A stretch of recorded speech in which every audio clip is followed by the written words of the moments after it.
Hi, we will see how to use lookup table. For example, we are having a ID here. So if we need to get the corresponding salary and then name of that particular employee ID, we will be using the VLOOKUP. Okay, so the formula is equal to VLOOKUP, and we need to give the lookup value.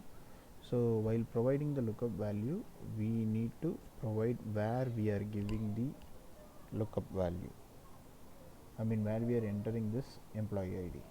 Okay, so here the employee ID, what we are going to do is in the J9. Okay, so it needs to be provided with dollar, and then we need to provide the column, and then we need to provide the row number, so that when we are copying through name, it won't be changed. Okay, like the same, what we need to do is we need to next provide the table array.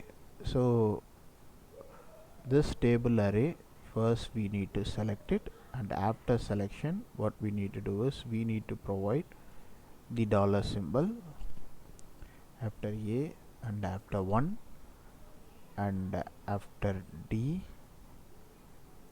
and after 11. So this is the range we are going to give it. And one important point is, whatever we are going to provide here, that should be in the first column.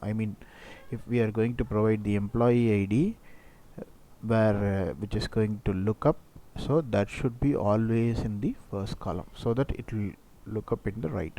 Okay, and then next one is, let's say we are providing the ID here and we require the salary here. So the salary is in 1, 2, 3, 4. It is in the fourth column, so we need to provide 4. Okay, now if we press enter, we can see we have provided 110 as the employee ID, and we got the salary as 59,000. Okay, let me change it to 107, and I am pressing enter. Now you could see for 107 the salary is 51,000. Okay, so like the same, what we can do is we can copy the same. Okay, I'm going to copy the same formula here.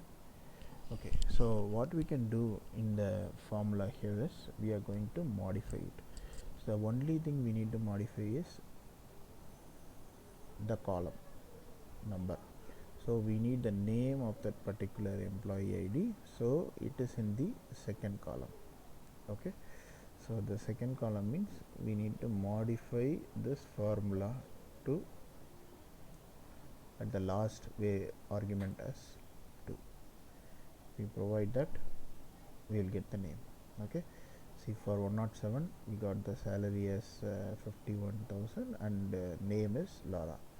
Like the same, if I am changing it to 105, see, you can see the salary is changed to 58,000, and then the name is also changed. So like this we can use the lookup table. Thank you.